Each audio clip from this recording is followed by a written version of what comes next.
Welcome to Inside New Albany Football with Coach Cody Stubblefield. I'm Jody Walls. I'm Brady Brock. We're with Gumtree Mortgage here in New Albany over on Starling Avenue. We specialize in home financing needs, whether it's a purchase, a refinance, or new construction. And we're super passionate about trying to help you find the home of your dreams, help you get it financed, just like this one right here. Go Dogs. Go Dogs.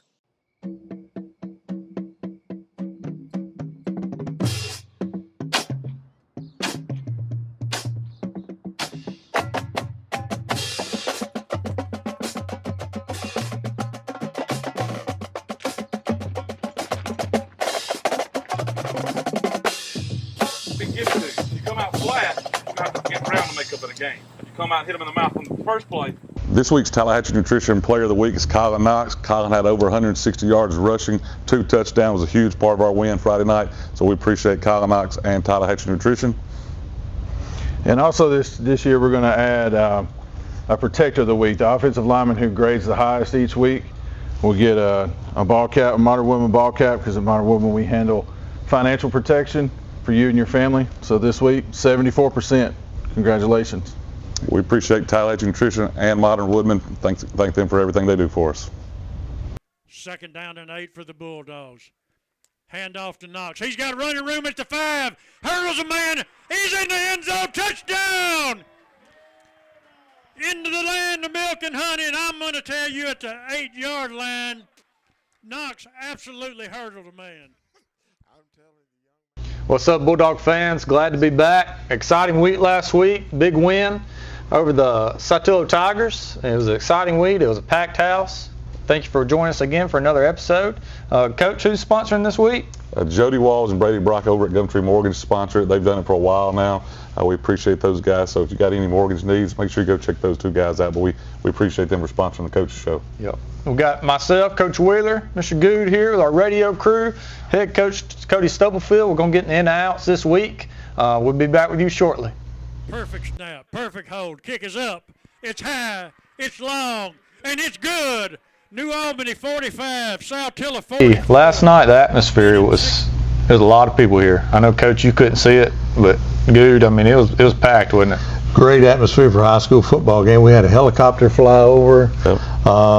They landed, and then we had WTVA Game of the Week this past week. Had tailgating on the track. Huge crowd on both sides. Satillo brought a heck of a crowd as well. So, and a great football game to follow, Coach. Yeah, you know, our goal is for Kitchen Field to be the place to be on Friday nights.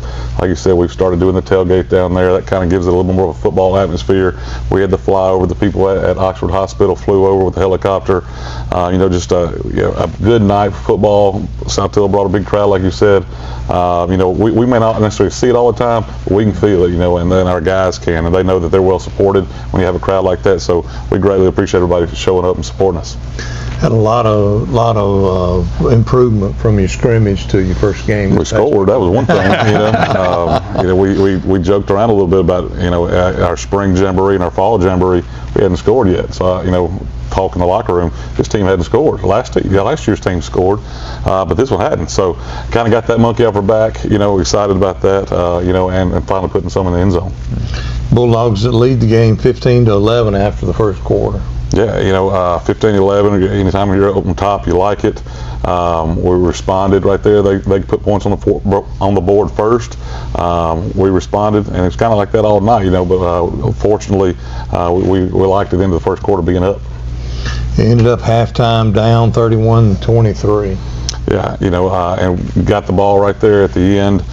Came in here knowing we were going to get the ball back the first quarter. So that was a lot of what we talked about in halftime, making a few adjustments. Just talking about, guys, when we got the ball, we got to score. Know that we were down one score. Our goal was to tie it up after the first possession. That's what we did going back out there. Coach, we talked, a little bit after the game, and that was when I was sitting there. I didn't get to come in here with y'all, but that's when I was thinking, how are they going to react? Because that wasn't easy to come back and react, You know, what was that halftime like when you came in here and seeing the guys? Because it was obviously positive whatever went on in this locker room when y'all came back out. A big focus is execution. You know, I mean, we're in the game. You know, we told them all week it's going to be a 4-quarter football game. We've got to come back and respond. We've got to just keep doing what we do. You know, we ran the ball probably a little bit better than I thought. Kyle Knox was our player of the game, did a tremendous job. Offensive line blocked well. I think we won the line of scrimmage on the offensive line, which led to that running game. But you know, I felt like they couldn't stop us. They did, but I felt like it was us stopping ourselves. Way too many pre-snap penalties. We talked about that, cleaning that up. You know, just execution, things that we've got to do a little bit better job of. But didn't feel like they could stop us unless we stopped ourselves. So that was what it was. Had a lot of confidence in our guys. I just needed to keep playing. You mentioned coming out after halftime, Shuttles throws a touchdown pass to Simpson, kind of get the game tied back up. That's awesome. Yeah, you know, I think our deep vertical passing game has been good. You know, you saw that some against Lafayette. Isaiah Simpson has been a big part of that, but we've got some other guys that can do it too. Braden does a really good job sometimes when plays break down, extending that play, keeping his eyes downfield, and making a play. If you watch film, you'll see Isaiah, some don't go right. I mean, he's finding Braden, he's locking on, and he's trying to get to where he can get open. It was very similar to what happened on that play. Caught the ball, made a player miss, and got in the end zone. Satillo took a 44-38 lead with 4 minutes and 43 seconds remaining, but missed their extra point. It kind of left the door open for the Bulldogs. Bulldogs also took advantage of that miss. Yeah, you know, I think a big part of that second half especially was we were really close a lot of times, a lot of stops. You know, a ball being in the air and a player not really knowing exactly where it was at and it coming down. I mean, one touchdown, the guy was on his back and he just floated and fell right into his lap. Just didn't play as well as we wanted to when that ball was in there in the secondary. But we were really close a lot of times to getting the sack, and the quarterback, give 16 a lot of credit. He was a really good player. He extended the play like Braden did just long enough to get the ball off and get downfield. Some of our coverages, when it goes beyond 4 to 6 seconds, it's hard to start handling some of those guys. So give Satillo a lot of credit there. You know, number 3 was a phenomenal athlete, very good wide receiver, a guy that, you know, will be one of the top receivers we play all year. So I think that duo, 16 and number 3, was very impressive. But like you said, we were down 4.5 minutes left basically, down 6, huge when they missed that field goal, or extra point, I'm sorry. You knew we had a shot, you know. I told those guys after the kickoff return, this is what you want. You want a chance to win the game at the end of the game. You know, all we need is to drive, score, and we get to win it. And that's what they did, you know. Got in some situations where Braden had to make the play. Knox continued to run the ball effectively. And right there at the end, we had a trip set. We knew we wanted to throw a quick passing game. If we liked the box, we were going to hand it off. That stack backer widened out a little bit. Braden kind of did some things to kind of help disguise that. And then we handed off trap underneath, and Knox took it to the house. So I think it was his second touchdown, second time he had hurdled somebody, I think, in a game too. Just run the ball really hard, really effectively, and we did a good job up front as well. I don't know about Coach Wheeler, but I was expecting more of an air raid from the Bulldogs coming into the game, but we found a running game and a running back with Colin Knox. Well, I think that's what opens up. I mean, our goal is to go out there and spread the ball around. We've got athletes, we've got 5 skilled guys on the field at the same time. We want to throw the football around. When you do that, a lot of times that opens up the run game. So we're not small up front, we're pretty big, we're physical up front. And so when people start having a tendency to widen out or create space, a lot of times you can hit it underneath. And so, like I said, we've known Knox is capable, shows great burst, ran the ball hard. He's a little bit smaller, we joke with him about that, but he runs the ball really hard. And when those holes opened up, he hit it really fast and stayed on his feet. He also had a lot of extra, like, you know, getting that extra yard, you know, where when you look at him, you're like, he might not be able to do that, but there's many runs where he got the extra yard and kept moving forward. Part of that is he's shifty, but he's got great balance, and he's strong for his size. You know, he's somewhere around 160 pounds, something like that, maybe 155 to 165, but he's in that range. We've talked a lot about trying to eat right, take care of your body, get a little bit bigger, but he's really strong for his size, so we're excited about that. And he showed everybody else what he shows us at practice Friday night, so we're excited about that. Braden Shuttles was had Well, I've got my numbers wrong, but he had 182 yards passing this past week with 2 touchdowns. Completion percentage was high up there. I know he was very good there. I think it's 12 to 17. Yeah. So Braden had a good night. You know, it's always going to start with him on offense, and like it does any quarterback typically. But Braden does a good job for us. Made the throws he needed to. Kept the plays going. Like I said, we talked about him finding Isaiah Simpson earlier. You know, just did a great job. I got to go back to the end of the game though. Before we get off that though, you know, we scored, got the field goal, a lot of pressure there on the snapper, the holder. Those guys did a great job there.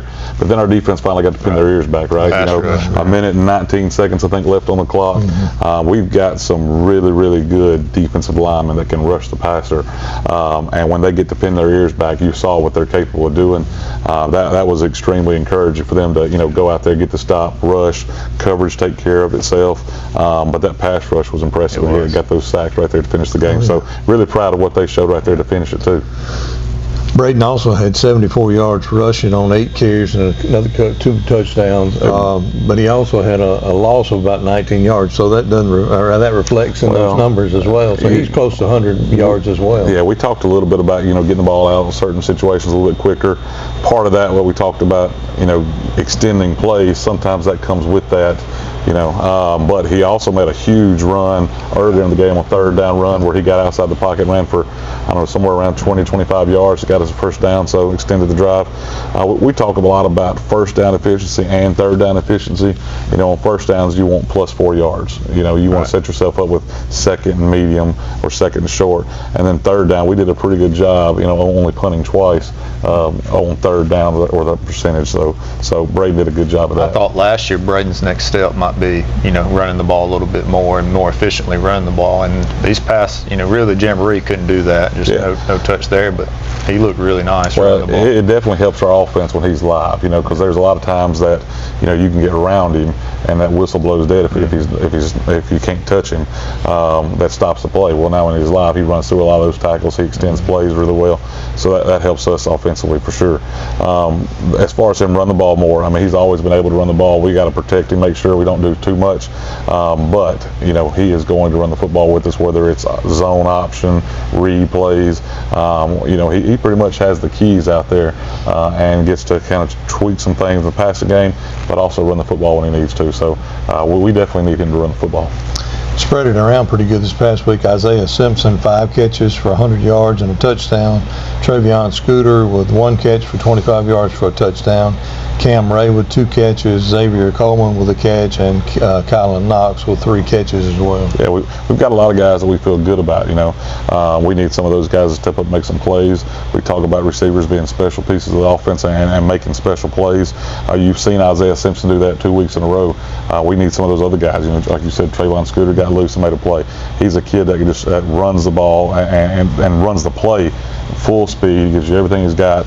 I don't know if anybody out there wants to be more successful than him. His work ethic is good. He's going to go full speed. Then you got at slots, you got guys like Cam Ray and Xavier Coleman, guys that can really run, that are shifty. We need those guys to step up and keep making plays, make more plays, be a little bit more productive there. You know, so our offense this week showed a lot of 16, a lot of Kylan Knox and Braden. We need these other guys to step up and get more than 1 or 2 touches. We need all of them to have 3 or 4 touches, you know, a game, and then yards after contact and doing things with the ball once they get it in their hands as well. Over 400 yards total offense for the Bulldogs Friday night. Yeah, you know, if we put it on paper, I think, you know, we talk a little bit about 350 plus yards, so 400 is obviously better. You know, more so than that is, I think, you know, that 3rd down efficiency, 1st down efficiency, just moving the ball, staying out there. You know, we want our defense on the sideline. We want the offense to be out there. We want to maintain drives and just keep the ball in our possession. So the time of possession is huge, you know, in that sense. Special teams. We've got a great one with Grayson Alexander. He was 3 for 3 on his extra points, plus he had a 2-point conversion that he scored as well. Averaged 44 yards punting. A.J. Curbo. That's a really impressive average, 44 yards punting the ball. That's phenomenal. Yeah, A.J. Curbo had a couple of tackles and did outstanding on his long snapping. I mean, it's hard to high school, that's the hardest position you have to fill. It usually is your long snapper, and you've got a good one. Yeah. A lot of people don't think about it until they don't have one, right? Right, You know, right. and there's a lot of pressure on AJ. You know, whether the snap to be there, you know, everybody takes it for granted. You know, that's supposed to happen. It's supposed to be 100% until you're the one out there trying to do it. And so AJ does a tremendous job. He works his tail off at it. You know, it was fun watching AJ get down the field. You know, not only was he snapping the ball, he was the first one down on punt every time. You know, they didn't get a punt return. He was fair catch caught it every time, or AJ downed it. On kickoff, he's getting down there. You know, AJ's scrappy. He's tough. He's gotten bigger, stronger, and he's showing out on special teams right now. Grayson, like I said, Grayson does special things for us. We went deep left. They moved 3 over there. We didn't want to kick the 3. We went sky right. He was able to put it right on there. You know, our goal there is to start each drive inside the 20. We did that several times. I don't want to get too much controversy started this early in the season, but we had quite a bit of yellow flags on it. Yeah. Well, we looked up the national record for the most, and it was 38. So I think we were very close to 38 on that. I couldn't tell you how many we had. I know we had a lot of them. I think pre-snap and post-snap penalties are what you want to avoid. Pre-snap and post-snap. If you're getting a penalty blocking or face mask, whatever, being aggressive, you don't want those, but those you know you can live with. But pre-snap and post-snap are penalties that you've got to avoid. Pre-snap offensively, we had way too many offsides or just false starts. A lot of that was us sending the guy in motion, Satillo yelling motion, motion, motion, and our guys jumping, hearing that, thinking it was Braden. They've got to learn to listen to just Braden and tune everything else out. And, you know, that's something we will certainly practice all week this week of our scout defense yelling out things at them. You know, we had some more room on the running game on stretch and outside zone stuff. We simply couldn't do it because we were jumping off sides every time. So that's something I do look for us to fix there. On the flip side of defensively, you know, we spend a lot of time working on that, then watching the ball key stuff. So those are, again, that's another example of a pre-snap penalty we've got to clean up. But I think, you know, we take away there.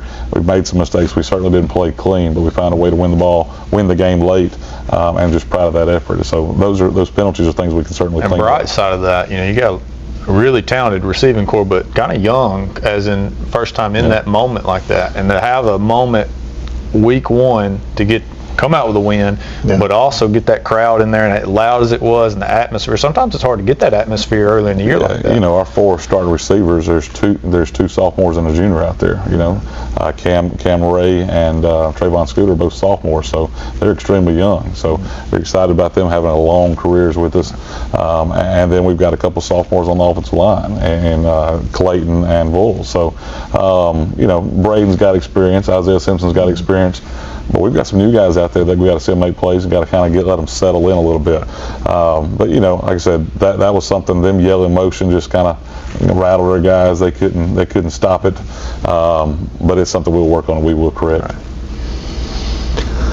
Defense kind of struggled a little bit throughout the game, but I was very impressed with their quarterback and their wide receiver. You mentioned them a little bit earlier, but both of those guys are juniors.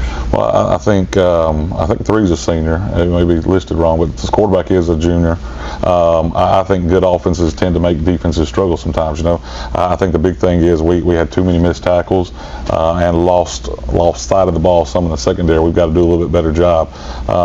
Again, you say that, I've got to give those other guys some credit from Satillo. But Jalen Nesbitt's a guy. He's going to be one of our best DBs. You know, he's going to keep battling and play better and better. Tyler Evans is in a new spot at safety right there. You know, so that's something he hasn't got that much experience at. Our linebacking core, you know, and our defensive ends, and they were this close on a lot of those plays that you know, credit Satillo for extending them and turning them into big plays. But you know, I feel good about our defense. I feel good about our defensive staff. I know those guys are going to make adjustments and get it corrected.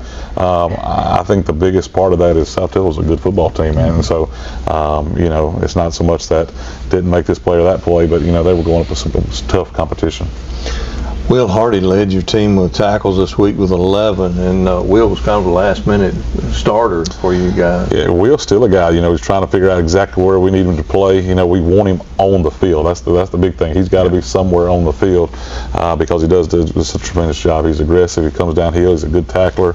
Will did a really good job. Another guy that you saw a lot was Cooper Wallace. Cooper Wallace came in. Cooper's a little bit better in space, but both those guys are sophomores that come downhill that aren't scared to tackle on a physical, so you'll see both those guys more and more, I think. I thought they did a really good job tackling outside the tackles, getting down the alley. Once they read run, they got down there quick. A lot of good tackles, especially for some young guys like that to tackle like that in game one. That was impressive. Like I said, 2 sophomores again, so it's exciting seeing some of those young guys playing.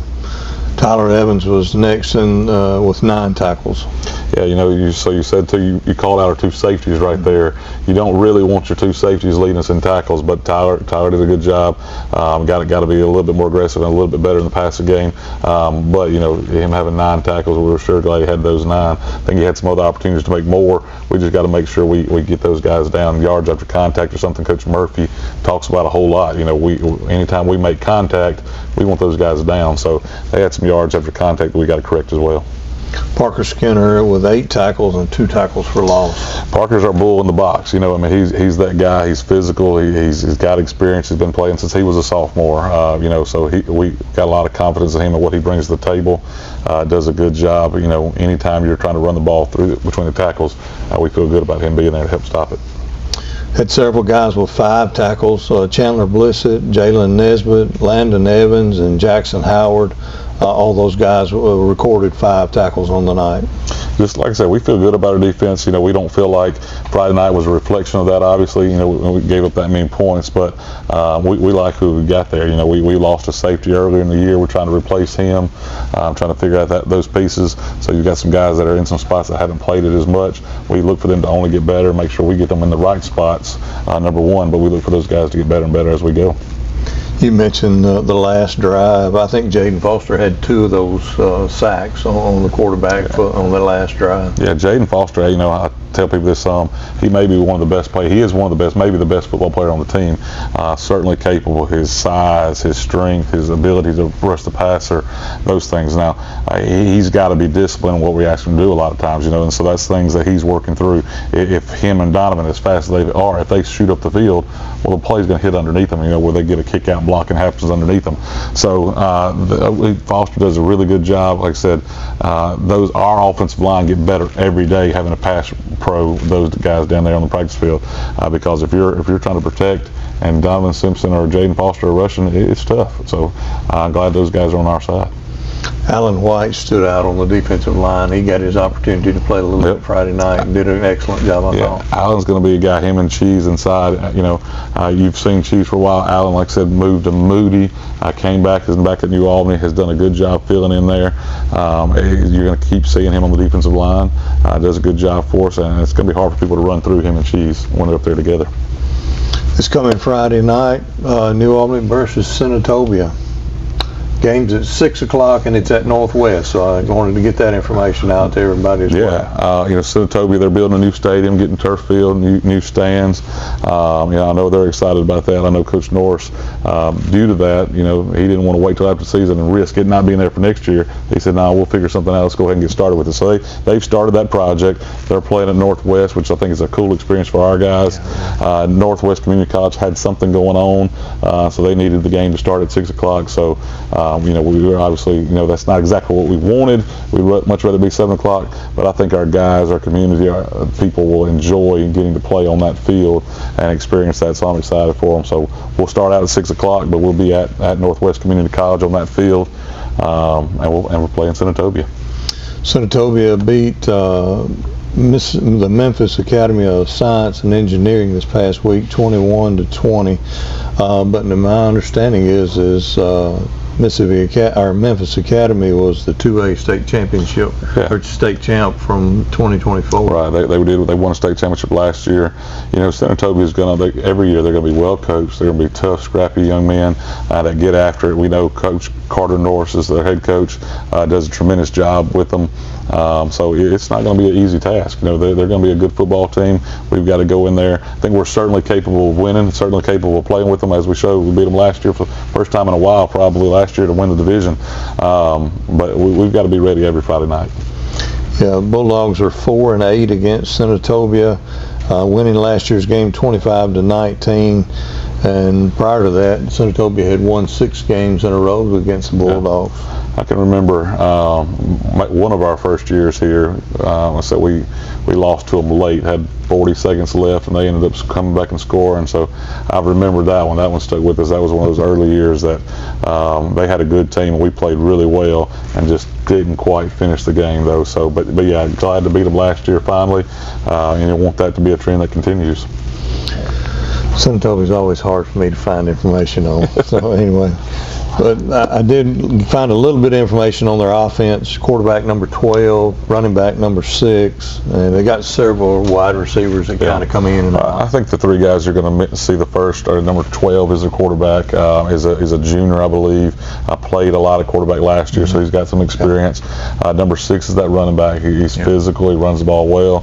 He's the guy that we're going to have to corral. And they play a lot of 2-back sets, so they're going to have him back there with somebody else. A lot of power, counter, power football. And then number 2 is a receiver that'll come in, outside run game. They're throwing in the ball, but number 2 is probably their top athlete minus that running back or outside that running back. But it's going to be a tough task for our box, our offensive line. Our defensive line. Linebackers got to play really well. They've got to do their job. On the defensive line, the first thing you got to do is you got to attack that offensive lineman. You've got to get your aiming point, hit it, be disrupted there. What we don't want is offensive guards, offensive tackles having clean releases to go deep cleat. Parker Skinner, Parker Hicks, Landon Evans, those guys. So we've got to do a good job there of handling the line of scrimmage and our box guys playing in the box. But they're not going to be 12's not the passer that 16 was from Senatobia or Satillo. I'm sorry. So it's just that's not their game. They're going to be a more power football team. Had a couple of good-sized linemen, it looked like. From I forget his number, but they've got 79. One young man. 79 is huge. I mean, he's a 350 plus, almost 400-pound kid. I look for Donovan Simpson and Foster to give him a lot of trouble just with their speed. But if they're running power right behind him, they can't go around him. They got to go through him. So it's going to be a tough task for us. Is Kyle Russell still the defense coordinator? Not sure if Kyle's defense coordinator. Kyle's definitely there. He's one of the coaches there. I think he does primarily help on the defense side of the ball. But he's a good coach, Pontiac guy. Bill Russell's son. Yeah. A lot of you in sports are familiar with Bill Russell and the phenomenal career he's had. But Coach Norris, he's got a great staff. Kyle's one of those guys. I know he got his offensive coordinator is a guy that was with him before, but he was at South Panola last year. So they're going to be, again, they're a tough football-led community, I'd say, and Coach Norris has got a good staff, and he does a great job coaching them. Defensively, they're going to be very similar. Every year in and year out, they're going to go from a 4-3 to a 3-4. So there's no secrets about what they're going to run. We're very familiar with each other. We've been playing each other a lot. Like I said, me and Coach Norris are friends. So it's just who can do what they do better, and who's going to play better and execute. How do you think, Coach Wheeler? Pause? Dang. Well, exciting first week. Good recap. We're going to come back on here in a minute, get our DC on board. I'm going to get off the camera for a little bit, get him on here. Coach, talk about your staff a little bit, see what his plan is for this week. We'll be back shortly. We'll welcome everybody back in, Coach. We've got our defensive coordinator, Kendall Murphy, with us. He's going to tell us a little bit about defense for the Bulldogs. Yep, Coach Murphy. So, anytime we talk ball, I enjoy sitting in the locker room. In the coaches always talk ball with you. You've been here. We've been here 8 years now. These are 8 seasons. Talk about a few of our guys on defense. Expectations for them, but mainly who's playing where. Yeah. So we'll start with the defense line. Start up front. Up front, you got Chandler Bliss, Jaden Foster, Donovan Simpson, and a defensive end rotation. All those guys bring their own strengths. Foster, we've talked about him earlier. The size, he's kind of got it all, got it all packaged in, and just discipline, staying disciplined, do what he's doing, play in and play out. Then Donovan's just super quick, going to be one of the fastest guys on the field at defensive end, and then Blissett just comes in and does his job. That's kind of been his MO since he's been here, just doing his job, and that paid off Friday night with a lot of big plays, couple things involved in 4 or 5 tackles for loss, a sack or 2. I can't remember if he had 2 sacks or 1, but I was glad to see that pay off for him. And I honestly missed a few more opportunities for some big plays. But on the interior, we got Jackson Howard. Everybody knows him as Cheese. Glad to have him back another year, and he's showing to improve. The game has really slowed down for him. You can see that on film. He has a lot of fun out there, and we're glad to have him. He kind of anchors us in there and keeps us all stable and keeps things going for us. And then Alan White's a newcomer, along with Emmanuel Tucker rolling in. Both those guys do a good job on the interior, just holding it down. I don't know if anybody has more fun playing football than Jackson Howard. If you watch, if you're at games, if you're out there and our defense is on the field, just pick Jackson out. He's number 70 and just watch him and keep watching, because he's dancing, he's bopping around. We tell him all the time.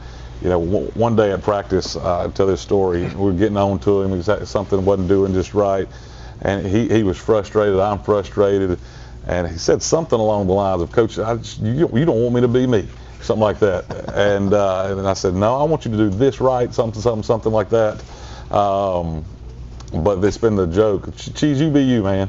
But he does. He has a lot of fun there. He's been a guy that's been around for a while now. Played a lot as a sophomore, so he's a 3-year guy for us. But Cheese is unique, and he has a lot of fun on the football field. And he encourages the guys on the sideline during the game. He's a leader, and he's a captain for us. He really is. Yeah.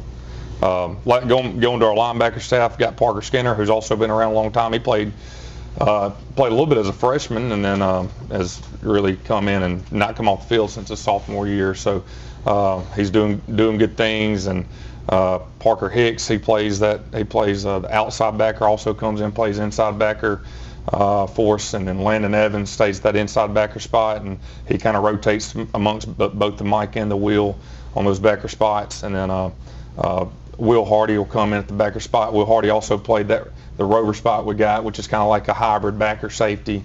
Obviously had a big game with 11 tackles. Does a good job wrapping up, getting tackles. And then the other guy at that rover spot is Cooper Wallace.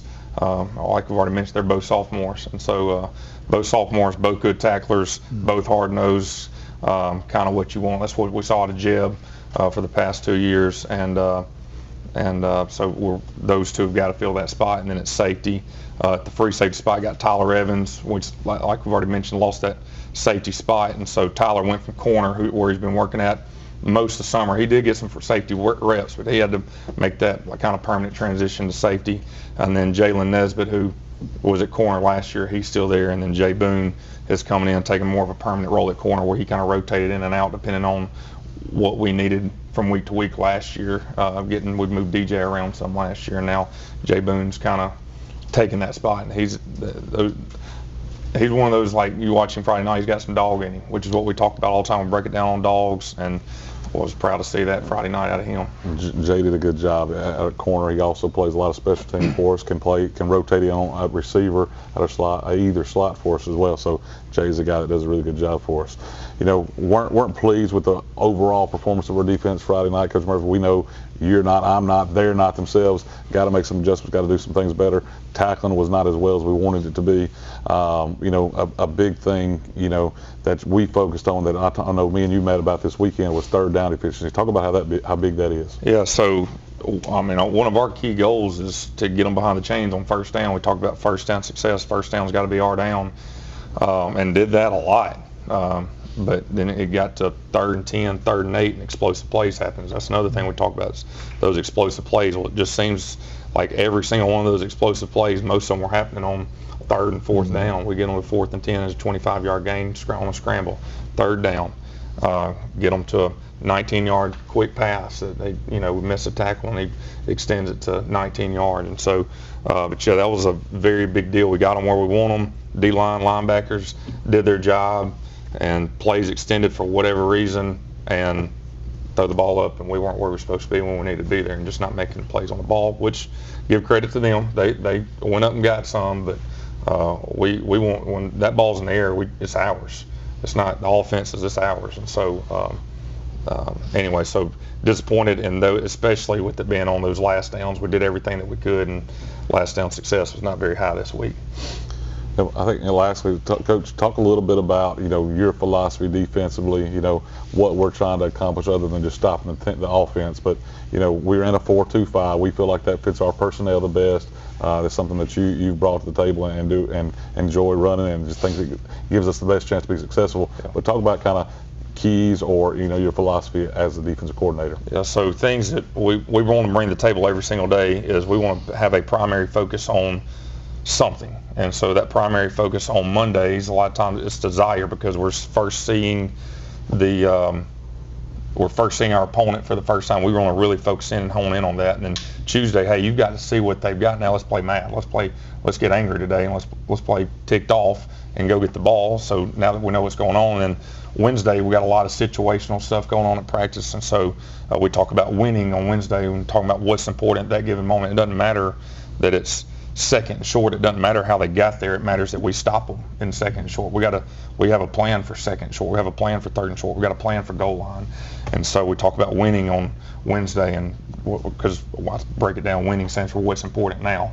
And then Thursday, talking about bringing the guts and just finding it within you to do everything in your power through those situations to win. And we bring it all together with selfless, and that spells out dogs. And so that's our philosophy. That's what we go with, and tell all of them that all of them have a dog inside of them. They all get, everybody's the compliment to any football player, man, he got that dog in him.